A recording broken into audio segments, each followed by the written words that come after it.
These are this afternoon's top stories. Government condemns opposition political tactics. Trinidad Creative Art Therapies Week a success, and leaked documents show Saudi UAE bid to influence Trump. Hello and welcome to the ZIZ Midday Newscast. Today is Friday, March 23rd, 2018. I am Shaira Flanders. Nationally, the government has condemned political tactics reportedly orchestrated by the now opposition St. Kitts and Nevis Labour Party during the lead-up to the 2010 and 2015 general elections. News broke on Wednesday via the international media that Cambridge Analytica, an affiliate of Strategic Communication Laboratories Group or SCL, was allegedly employed by the Labour Party to target and entrap then People's Action Movement leader Lindsey Grant ahead of the 2010 election in St. Kitts and Nevis, aiming to undermine his candidacy against the Labour Party. Prime Minister Dr. the Honourable Timothy Harris revealed that he too was a victim of the, quote, devious tactics allegedly orchestrated by the Labour Party, whereby hackers accessed his personal information, including his emails. An excerpt from a Guardian newspaper article dated Wednesday, 21st March 2018 states, quote, in a second episode in early 2015, sources said the same Israeli team that had worked on the Nigeria campaign obtained private information of the St. Kitts and Nevis politician Timothy Harris. At the same time, he was an opposition leader and is now Prime Minister, end of quote. In response, Dr. Harris told the attendees at Wednesday's town hall meeting that this was a breach of his privacy. Cambridge Analytica is currently embroiled in a recent Facebook data scandal over the access it reportedly gained to private information of more than 50 million Facebook users.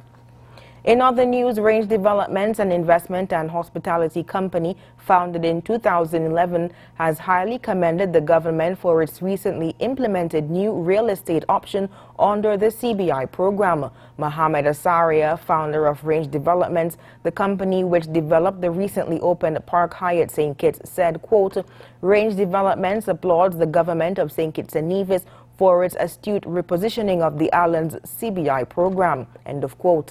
On March 20th, 2018, Prime Minister Harris announced changes to the country's CBI program, where real estate offering that requires a U.S. $400,000 investment may attract two applicants at U.S. $200,000 each, plus government fees.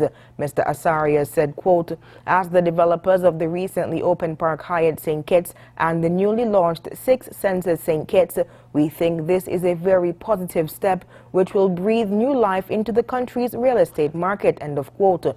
Mr. Asaria continued, quote, during construction of the Park Hyatt, we were contributing half of all construction wages on the island. We created more than 800 jobs, and now the Park Hyatt directly employs about 350 people and benefits many other people in the economic chain, end of quote.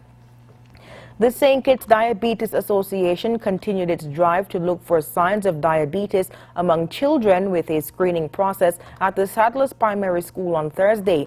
Medical professionals and volunteers recorded the students' height, weight, and other information. According to the association's public relations officer, Dr. Reginald O'Loughlin, approximately 10% of the school population was screened. Participants were between 10 and 12 years of age. Dr. O'Loughlin said the children were very cooperative, and the association intends to carry out similar screenings in all primary schools on St. Kitts over the next 1 to 2 years. Moving on to news on the regional scene in Trinidad and Tobago, Creative Art Therapies Week has officially wrapped up after 7 days of celebration for the first time ever. We hear more in this CNews report. Art Therapies Week had been held in North America before, but local therapists who realized that awareness of their work was lacking opted to stage their own version, as they are often faced with the question, what is art therapy and why should we use it? This week we've actually been offering a series of free workshops to the public so that people can really get an idea of what the different therapies are about. We targeted them towards professionals, students, just anybody who's really interested. And we've had workshops every day, as well as an open studio space where people can just come and interact with different materials. There are therapists around and they can ask them questions and find out a little bit more about the different fields as well.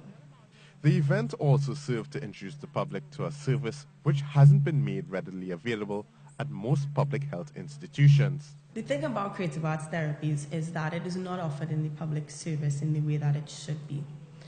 The people that need the work who can benefit from this work, unfortunately, can't afford it, and that's the reality of it. Most of the practitioners operate in the private sector, and what we want to do as a group of therapists is that we want to make this work more accessible to everyone. The art therapist also emphasized booking an art therapy session was not the same as lying on a couch while speaking to a psychiatrist, but rather it's an experience which allowed individuals to address their issues in various expressive arts. Carleen Braffett is a drama therapist, and she explained that her methods could teach her clients to learn to adapt to situations they find troublesome in their daily lives. What happens is that in the play itself, we set boundaries so that there are points in the drama that people now are able to, one, internalize this kind of control that they have in their reality that they probably not afforded in the real world. So in play, I get to say, all right, this feels like too much. Or in play, I get to say, okay, all right, I need a minute. Or I'm not going to do this anymore. So that there's nothing you're forced to do in the work. You are in control of the play, guided by a therapist. Caribbean Art Therapies Week ran from March 11th to March 17th, with sessions at the Irie Elephant in Maraval. The group was encouraged by the response to the event this year and is hoping to host it again once again next year. Peter Christopher, C News. In Jamaica, residents of St. Catherine were affected by the public state of emergency declared as police clamped down on extortionists reportedly wreaking havoc in the area. We hear more in this TVJ News report. State of Emergency Day 2. Residents in the St. Catherine North Police Division waking up to scores of police and soldiers in their area on Monday. By sunrise, traffic at a standstill, random searches and patrols. In Spanish Town, it was a cat and mouse game for people trying to get to work. The JUTC bus park in the old capital was a little more organized, but long lines. And as the operation continued, soldiers swarming the Spanish Town bus park caused people to stay away. How you feel about the operation going on? I could have given them a bed if they needed it. This is something that they should have done from last year. The bus park has been a problem area for years. Gang feuds over the collection of extortion funds have been blamed for several murders. It's an issue for head of the St. Catherine Chamber of Commerce, Dennis Robotham. The stigma that is on St. Catherine and Spanish Town is one that people bypass it. We have now got the opportunity to see if we can bring it back. Persons who did not wish to appear on camera argue that the security forces are fighting a losing battle. But for Mr. Robotham, you have to start somewhere. I mean, when we had the incursion, I think the security forces had an opportunity. Then everything was trending down because of the attitude that was taken by the security forces. If we have kept that pressure up from them, possibly we would have seen a difference. We have to change the culture.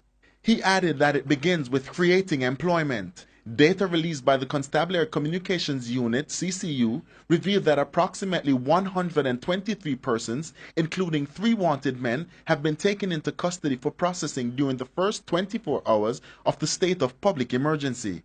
26 men remain in custody. The other 96 have been processed and released.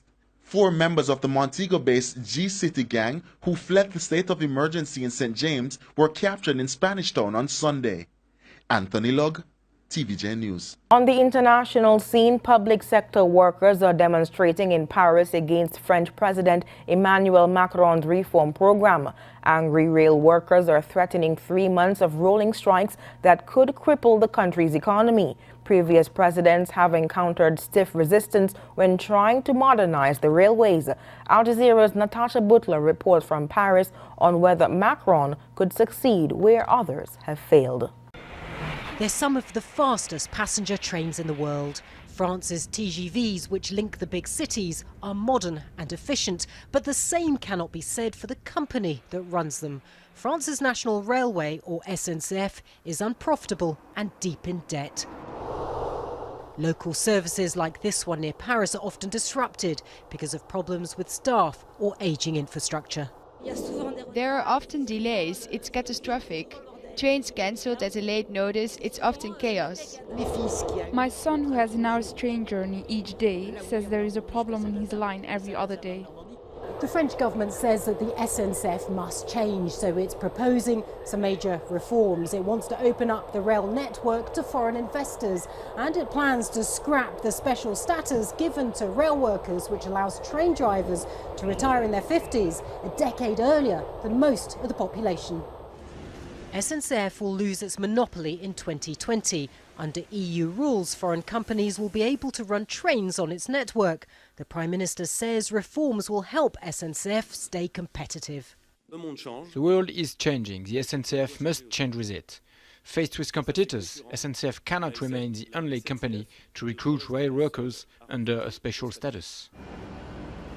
Created in 1938, SNCF is owned by the French state. It employs 140,000 staff. For generations, its workers have enjoyed perks such as early retirement and extra days off. Rail union leaders say the benefits are compensation for difficult working conditions. I work long, unsociable hours and our salaries aren't very high. The government is focusing on the special status in these reforms to make the public turn against rail workers and win their battle. Past presidents have tried and failed to reform SNCF, forced to back down in the face of stiff opposition from France's powerful trade unions. Emmanuel Macron wants to be the one to succeed. Macron may have more leeway because of a more general favorable public opinion in terms of reforming SNCF. I think people now are more ready to see something different. The government says it'll reform SNCF by decree. That's put union leaders on the warpath. They're promising rolling strikes. Macron may be facing his greatest test. Saudi Arabia's Crown Prince Mohammed bin Salman continues his coast-to-coast tour of the United States. On Thursday, he's expected to meet Secretary of Defense James Mattis following an earlier meeting with President Donald Trump at the White House. But the Crown Prince's tour coincides with the release of leaked documents said to show lobbying efforts by Saudi Arabia and the UAE to influence a key figure in the Republican National Committee. Al Jazeera has more. The Saudi Crown Prince started his U.S. visit with talks at the White House. President Donald Trump showing recent Saudi weapons purchases from American manufacturers. Both showered each other with praise for their countries' close ties. We really have a great friendship, a great relationship. I would really have to say the relationship was, to put it mildly, very, very strained during the Obama administration. And the relationship now is probably as good as it's really ever been. Thank you, Mr. President. Actually, the relation between Saudi Arabia and the rest of America, it's an old relation. We are the oldest ally of the rest of America and the Middle East. Right. More than 80 years of alliance and big interest, politically, economically, and security. But Mohammed bin Salman's trip, which includes several cities and meetings with U.S. cabinet members, coincides with leaked documents said to show lobbying efforts by Saudi Arabia and the UAE aimed at influencing the Trump administration. The New York Times says a Lebanese-American businessman, George Nader, who is a political advisor to the effective ruler of the UAE, worked for more than a year to influence Elliot Broidy, a powerful member of the Republican National Committee. Nader is said to have offered Broidy business deals on behalf of Saudi Arabia and the UAE in order to exert influence over White House policies which advocated confrontational approaches towards Iran and Qatar. Broidy denies the claims, and his spokesman accuses hackers working for Qatar for leaking the documents. Their accusations Qatar's government has described as baseless. If you look at the blockade and the crisis, the Gulf crisis started last year, there is a context for this, and it seems those preparations produced this kind of crisis because it was a trend. There is a consistent plan, supported by the two governments financially, supported by Nader in Washington and his alliances, and led to all of this. Natter's name became prominent recently as a witness in the investigation into foreign influence on the Trump administration by Special Prosecutor Robert Mueller. The media reports threaten to complicate bin Salman's tour of the United States. The trip has been described as a public relations blitz for the Crown Prince, but could expose him to increasingly awkward questions about how Saudi Arabia and the UAE use money and business deals to influence White House policy. Imtiaz Tayyab, Al Jazeera. And now for the weather. Present weather is fair with a slight haze. Winds are gentle from a southeasterly direction. Seas are slight to moderate with height reaching up to 6 feet. The weather forecast predicts partly cloudy skies with the chance of showers. Tonight will be partly cloudy with the chance of showers remaining low. Sunset today will be at 6:22 p.m. and sunrise tomorrow will be at 6:12 a.m. And that brings us to the end of the ZIZ Midday Newscast. Join us this evening for these stories and more in detail. Thank you so much for tuning in. I am Shaira Flanders. Have a good one.